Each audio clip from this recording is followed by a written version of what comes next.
भक्ति कर कर भगवान के पास नहीं गए तो उसकी क्लास से भी बाहर निकाल दिया जाता है। निकल जाओ यहाँ से। घर में कैसे भी रहो पर स्कूल जाना है ना, समझ गए? वही देव अधिदेव महादेव के दरवाजे पर जाना है, बैकुंठ जाना है, गौलोक धाम जाना है, राम के दरवाजे पर जाना है, भगवान के दरवाजे पर जाना है, तो वहाँ भी ड्रेस पहनना पड़ेगा। बस अंतर इतना है कि यहाँ जो ड्रेस चलती है वो कपड़े की चलती है, वहाँ जो ड्रेस चलती है वो भक्ति की चलती है कि कौन सी भक्ति को धारण कर कर तू मेरी क्लास में आया है।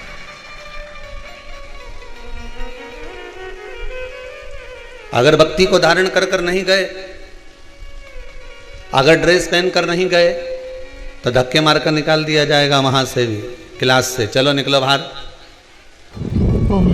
ये तुम्हारे घर है कोई कि जहाँ चाहोगे वैसा कपड़ा पहन कर जाओगे? घर में कैसा भी कपड़ा पहन सकते हो, घर में किसी भी तरह के वस्त्र में रह सकते हो, घर में कोई भी कलर का वस्त्र धारण कर सकते हो, पर उस परमात्मा के दरवाजे पर जाना है तो भक्ति का वस्त्र पहनना पड़ेगा, भाव का कपड़ा पहनना पड़ेगा, श्रद्धा और विश्वास का वस्त्र धारण करना पड़ेगा। जब उसके दरवाजे पर जाएंगे तो भजन का जो कपड़ा है, स्मरण का जो कपड़ा है, दान का जो कपड़ा है, पुण्य का जो कपड़ा है, सत्कर्म का जो कपड़ा है, भगवान की भक्ति का, भजन का जो वस्त्र है, वो हमारी इस आत्मा पर चढ़ा होना चाहिए। तो भगवान भी कह देगा कि इसका क्लास में प्रवेश दे दिया जाए, क्योंकि कपड़े पहना हुआ है, ड्रेस पहना हुआ है। एक ड्रेस स्कूल में चलती है तो एक ड्रेस उसके दरवाजे पर भी चलती है।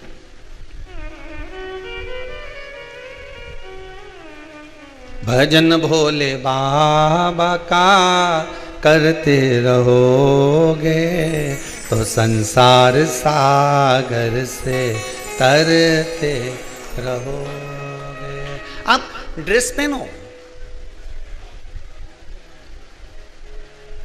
क्लास से बाहर नहीं निकलना है तो ड्रेस पहन कर जाना, नहीं तो कभी भी मुर्गा बना दिया जाएगा, कभी भी टेबल पे खड़ा कर दिया जाएगा, कभी भी दरवाजे से क्लास से बाहर निकाल दिया जाएगा। ड्रेस पहनना जरूरी होता है। उसी तरह उस परमात्मा से मिलने के लिए इस आत्मा पर एक ड्रेस पहनाना पड़ेगा। आत्मा की ड्रेस भगवान का भजन है, आत्मा की ड्रेस भगवत भजन है, आत्मा की ड्रेस भगवान शिव का गुणगान है, आत्मा की ड्रेस भगवान की भक्ति है।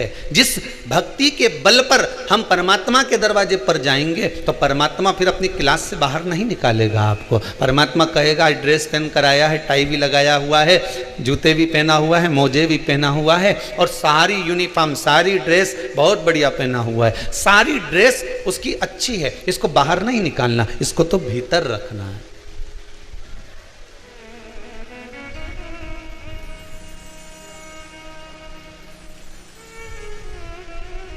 पर उस ड्रेस को पहनने के लिए महाराज शिव महापुराण की कथा कहती है देवऋषि नारद ने बड़ा प्रयास करा था इस ड्रेस को पहनने के लिए। ओम नमः शिवाय, ओम नमः शिवाय, कोई साधारण है? ओम नमः शिवाय, ओम नमः शिवाय, ओम नमः शिवाय। राजा परीक्षित, श्रीमद् भागवत कथा में आता है कि राजा परीक्षित ने बड़ा प्रयास करा था इस ड्रेस को पहनने के लिए। ओम नमः शिवाय, ओम नमः शिवाय। कितने ऋषि राजा परीक्षित को मिल गए थे। श्रीमद् भागवत आप श्रवण करे होंगे, आपने अगर भागवत सुनी होगी तो उसमें वर्णन आता है कि कितने कितने संत मिले। एक योगी मिला तो योगी ने कहा कि तुम योग करो, भगवान तुम्हें मिल जाएगा। राजा परीक्षित को कुल कितने दिन मिले थे? 7 दिन। हमको भी तो 7 ही दिन मिले हैं। रविवार को जन्म हुआ, सोमवार को बड़े हुए, मंगलवार को ब्याह हुआ, बुधवार को बच्चे हुए, गुरुवार को बीमार पड़े, शुक्रवार को हॉस्पिटल गए, शनिवार को सीताराम हो गए। 7 दिन ही तो हमको भी मिले। जैसे राजा परीक्षित को 7 दिन मिले वैसे हमको भी 7 दिन मिले हैं। बस राजा परीक्षित भी असली गुरु की तलाश करने गए थे तो किसी इतने 300 ऋषि गुरुजन उस राजा परीक्षित को मिले थे। एक ने कहा तुम हमारे पास बैठो, हम तुम्हें योग कराएंगे तो भगवान मिल जाएगा। दूसरे ने कहा हम तुमसे, तपस्वी ने कहा हम तुमसे तप कराएंगे, साधक ने कहा हम तुमसे साधना कराएंगे, याज्ञिक ने कहा हम तुमसे यज्ञ करवाएंगे। कोई कहता है हम तुमसे ये कराएंगे, कोई कहता हम तुमसे तब कराएंगे। त्यागी से मिले तो काम तुमसे त्याग कराएंगे, कामी से मिले तो कि तुम काम में डूब जाओ, लोभी से मिलो तो वो के लोभ में डूब जाओ। ना जाने कितने मिले, और केवल राजा परीक्षित को इतने नहीं मिले, अपने को उससे ज्यादा मिले। राजा परीक्षित को तो केवल 300 ही मिले थे, जिन्होंने कहा तू तप कर, तू साधना कर, तू यज्ञ कर, तू अनुष्ठान कर, तू ये कर, तू वो कर। पर राजा परीक्षित कहने में नहीं आया, पर अपने को इनसे ज्यादा मिले। एक ने कहा वहां चले जाओ, वहां जाओगे तो ऐसा हो जाएगा, और वहां चले जाओ वहां बैठक हो, वहां चले जाओ वहां उठक हो, वहां चले जाओ वहां ऐसा हो। सारी दुनिया में डोली आए न 300 से ज्यादा के दरवाजे पर होके आ गए। जब आखिरी में कहीं काम नहीं बना, जैसे राजा परीक्षित भटक भटक कर हार गए। कोई के तप करो, कोई के साधना करो, कोई के योग करो, कोई के घर त्याग दो, कोई के परिवार त्याग दो। सब हारने के बाद राजा परीक्षित जैसे सुखदेव जी के पास पहुंचे तो सुखदेव जी से पूछा कि मैं क्या करूं कि मुझे भगवान मिल जाए। मैंने सबके कहने पर चला। सुखदेव जी ने कहा, राजन तुम्हारी गति और संसार के मनुष्य की गति एक बराबर है। व्यक्ति दूसरे से पूछता है मैं कैसा लग रहा हूं। आप लोग भी तो पूछते हो किसी ना किसी से। एक पत्नी ने नई नई साड़ी पहनी, पति से पूछ लिया। पति जा रहा था ऑफिस, ए जी मैं कैसी लग रही हूं। पति ने मन में सोचा वापिस जा रहा हूं, मूड खराब करके क्यों जाऊं, बोलूं ही नहीं तो अच्छा। पत्नी ने फिर पूछ लिया, ए जी मैं कैसी लग रही हूं। पति बोला ऐसी लग रही जैसे हरी घास में भैंस चर रही। अब तुझे या तो पूछना ही नहीं था कि मैं कैसी लग रही, और अगर पूछा है तो फिर सुनो। राजन तुम्हारी गति और संसार के मनुष्य की गति एक जैसी है। संसार का मनुष्य जाकर पूछता है मैं कैसा लग रहा हूं। सुखदेव जी महाराज राजा परीक्षित से कहते हैं संसार से पूछना बंद कर दो कि मैं कैसा लग रहा हूं। संसार से पूछना बंद कर दो कि मैं क्या करूं, योग करूं, साधना करूं, तप करूं, व्रत करूं, उद्यापन करूं, ये करूं, वो करूं। दुनिया से पूछना बंद कर दो। दुनिया के लोग पूछते हैं मैं कैसा लग रहा हूं, तो सुखदेव जी महाराज कहते हैं तुम किसी से मत पूछो कि कैसा लग रहे हो। तुम तो कांच के सामने, दर्पण के सामने जाकर खड़े हो जाओ, तुम्हें मालूम पड़ जाएगा कि तुम कैसे लग रहे हो। बस उस दर्पण के सम्मुख में तुम पहुंच जाओ तो तुम्हें मालूम पड़ जाएगा कि तुम कैसे लग रहे हो। उसी तरह सुखदेव जी महाराज ने कहा एक बार शिव महापुराण में जाकर, एक बार भागवत में जाकर बैठ जाओ, तुम्हें मालूम पड़ जाएगा कि तुम कैसे लग रहे हो, भगवान के लायक हो कि नहीं हो। हम दुनिया वालों से पूछेंगे कि साहब हम बड़े दुखी हैं, आप बता दो हम क्या करें, तो कोई कहेगा ऐसा करो, कोई कहेगा वैसा करो। अगर हम शिव महापुराण में जाकर बैठ गए तो हमें किसी बैठक में जाने की जरूरत पड़ेगी क्या? जम के तो बोलो नहीं।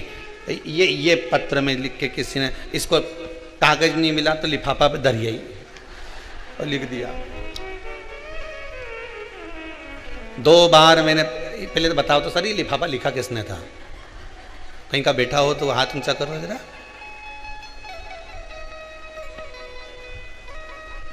हे किसने लिखा था ये? तो 2 बार मैंने पशुपति व्रत किया, भगवान ने ऐसी कृपा करी महाराज दोनों काम पूरा हो गया। ओम नमः शिवाय, ओम नमः शिवाय, ओम नमः शिवाय। किसने लिखा? ओम नमः शिवाय, ओम नमः शिवाय। अच्छा उधर खड़े ओम नमः शिवाय, आप ही ने लिखा? ओम नमः शिवाय। बताएंगे आपके क्या क्या काम था? माइक देना जरा, पहुंचा ना भैया वहां तक, वो दरवाजा के पास पहुंचा था, जल्दी जल्दी पहुंचा, पहुंचाओ जरा, बढ़ाते जाओ आगे।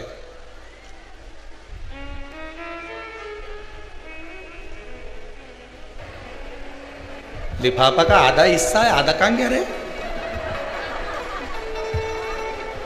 राधे। हाँ बोलो दीदी। नमः शिवाय। नमस्कार। कहाँ से आए आप? मैं लखनऊ से आया हूँ। लखनऊ से आए हैं? लखनऊ में कहाँ से हैं आप? गोमती नगर से। गोमती नगर जी, से। जी, जी। बहुत बहुत धन्यवाद, आप आए, पानी आया, भगवान की बड़ी कृपा रही। जी जी जी जी। आपने लिखा है 2 बार मैंने पशुपति व्रत की है। आपको क्या क्या काम थे जो बाबा ने आपके पूरे कर दिए? मैं गुरुजी, मुझे किसी आंटी ने लिखने के लिए बोला था कि मैं चश्मा नहीं लाई हूँ, तो ये मेरा लिख दीजिए, यहीं पे हैं वो। जी जी। बाकी मैं तो पहली बार यहाँ पे आया हूँ और जी आपसे ही प्रेरित होकर मैं दर्शन के बाबा ने आपका मनोरथ पूर्ण करा ना? मैं तो पहली बार, मैं तो लगा हूँ, अभी तो नहीं पूरा हुआ, लेकिन हाँ मैं बाबा बस ऐसे ही भक्ति में लगा कृपा। हूँ। ये आपने जो लिखा है पत्र के अंतर्गत, चौथे दिन मेरा काम हो गया था। बाबा ने आप पर जो कृपा करी है, जी। विराजमान हुई है। बहुत बहुत करुणा मेरा बाबा आप पर करता रहे, विराजमान। जी। और जितने लोग बारिश में बाहर खड़े हैं उनसे निवेदन है, अगर कहीं सूखी जगह आपको मिलती जाए तो आप बाबा की कृपा से कहीं ना कहीं बैठते जाएं। माना थोड़ा पानी जलवृष्टि है, पर आप लोग इधर उधर जहाँ भी खड़े हुए हैं, बाबा से प्रार्थना है कि आप लोग स्थान ग्रहण करें, जैसा जैसा समय आपको मिल जाए। बाबा से विनय बस यही है, आपका चित्त, आपकी वृत्ति, आपका मन भोलेनाथ जी के चरणारविंद में लगा रहे। एक बात आपसे कहें, एक निवेदन अगर आप स्वीकार करें कि पशुपति व्रत आप करें, मना नहीं है, खूब दिल से करें।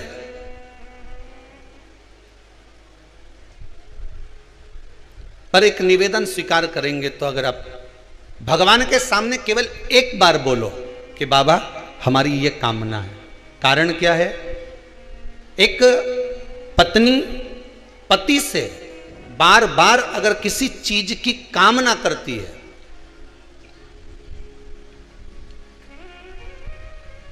पत्नी पति से अगर किसी चीज की बार बार कामना करती है तो उसका पतिव्रता धर्म नष्ट हो जाता है। भक्त भगवान से बार बार अगर किसी चीज की कामना करता है तो उसका भक्ति का पथ नष्ट हो जाता है। हमें भगवान से ज्यादा नहीं मांगना, आपने जो मांगा बाबा पूरा करे। एक बार हमने मांग लिया, एक बार हमने पशुपति व्रत कर लिया, थोड़ा दिन रुको, फिर दूसरी बार करो। दूसरी आपने लिखा कि हमने एक बार कर लिया, दूसरी बार कर लिया, अर्थात बाबा करे आपके मनोरथ पूर्ण, पर एक करने के बाद थोड़ा रुक जाओ, फिर दूसरी बार व्रत करो, फिर तीसरी बार करो, अच्छा लगेगा। बाबा को भी स्वीकृत होगा, बार बार नहीं मांग रहे, बार बार नहीं प्राप्त कर रहे। आप उस पशुपति व्रत का सुख अवश्य प्राप्त करें। शिव महापुराण की कथा कहती है, उसके दरवाजे पर पहुंचने के लिए भक्ति की ड्रेस होना जरूरी है, भाव की ड्रेस होना जरूरी है।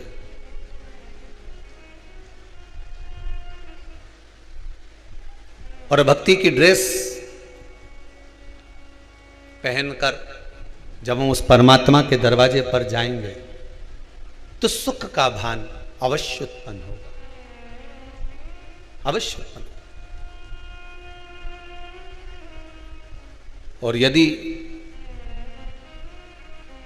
उस भक्ति की ड्रेस पहनने के लिए सबसे मूल है कि उस परमात्मा के चौखट पर पहुंचना, दर्पण में मुख देखना। राजा परीक्षित, तुम्हें 300 ऋषि मिले, पर 300 ऋषि जो तुमको मिले हैं राजा परीक्षित, बारंबार तुमको जो इतने सारे ऋषिवर मिले हैं, इतने सारे ऋषियों ने, कोई ने कहा तुम योग करो, कोई कहता है तुम साधना करो, कोई कहता है तुम तप करो, कोई कहता है तुम ये करो। हम मना नहीं करते, तुम सब कुछ करो, पर जब समय की अवस्था कम हो, समय की गति कम हो, उस समय पर जब हम प्रवेश कर रहे हो, उस समय पर हमें फिर किसी से नहीं पूछना कि मैं कैसा लग रहा हूं, मैं कैसी लग रही हूं। उस समय पे हमें दर्पण में मुख देखना है। अर्थात हमको शिव महापुराण में, भागवत पुराण में, रामचरितमानस में, गीता जी में जाकर बैठना प्रारंभ कर देना चाहिए। उसमें हमारा मुखाग्रविंद नजर आ जाता है, उसमें हमारा मुख दिखने लगता है।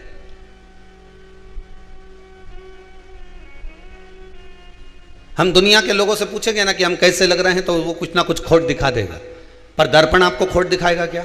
जम के तो बोलो, नहीं, दर्पण कभी खोट नहीं दिखाएगा। दर्पण आपका सात्विक जो स्वरूप है, आपका जो प्रतिबिंब है, वो दर्पण आपको सिद्ध कर देगा। शिव महापुराण देवर्षि नारद को भी दर्पण दिखा दिया, देवर्षि नारद को, कि नारद तेरे भीतर अहंकार आ गया, तेरे भीतर अहम जागृत हो गया, इसलिए तूने भगवान शंकर जी के सामने जाकर कह दिया कि प्रभु जिसको आप नहीं जीत पाए उसको मैंने जीता है, जिसको आपने नहीं जीता उसको मैंने जीता।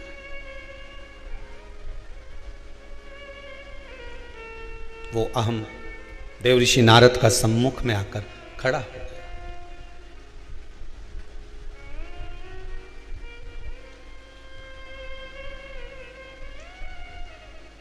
एक कपड़े को गांव का व्यक्ति कील पे टांगता है, कीला पे, और कीला वो लाया, साथ में एक भाटा लाया उके ठोकने के लिए, पत्थर हथौड़ी, और उसने कील को ठोका, और जैसे ही ठोका तो कील में जाए ही नहीं, न कील तो मुड़ी गई।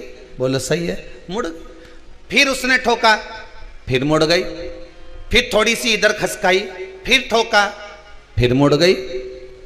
अब वो बार बार प्रयास कर रहा है कि कील ठोक रहा है, पर वो कील अंदर जाए नहीं। हो सकता है उधर कहीं लेंटर का कोई पड़ा हो, कोई पत्थर लगा हो, इसलिए कील नहीं जाए। कील दीवार के अंदर कब जाएगी? जब दो ईंट जो लगी हुई है, उस ईंट के बीच में जो सरंग है, उस सरंग पर कील रखाएगी, और जब ठोका जाएगा तो कील अंदर चली जाएगी। पर जब तक पत्थर पर अगर कील ठोकते रहोगे तो जाएगी, मुड़ जाएगी। वो दीवार पर ठोक रहा है, कील अंदर जा नहीं रही, फिर ठोक रहा है, फिर नहीं जा रही, फिर ठोक रहा है, फिर नहीं जा रही। अंत में उसने दिशा जगह चेंज करी, कभी इधर ठोकी, कभी इधर ठोकी, कभी इधर ठोकी, ठोकता रहा। फिर एक जगह पर उसने जो ठोकी तो कील अंदर चली गई। उसने अपना कपड़ा उस पर टांग दिया। बस जैसे व्यक्ति कील को ठोकते जाता है, स्थान बदलते जाता है, ठोकते जा रहा है, ठोकते जा रहा है, तभी तो इस दीवार में जाएगी। उसी तरह शिव महापुराण की कथा कहती है, आप भी भगवान का नाम जपते रहो, जपते रहो, ठोकते रहो, जपते रहो, कभी तो जाएगा, परमात्मा तक पहुंचेगा तो सही, भक्ति वीडियो में कभी तो परमात्मा तक जाएगा। ओम नमः शिवाय, ओम नमः शिवाय, ओम नमः शिवाय, ओम नमः शिवाय, ओम नमः शिवाय, ओम नमः शिवाय, ओम नमः शिवाय। भगवान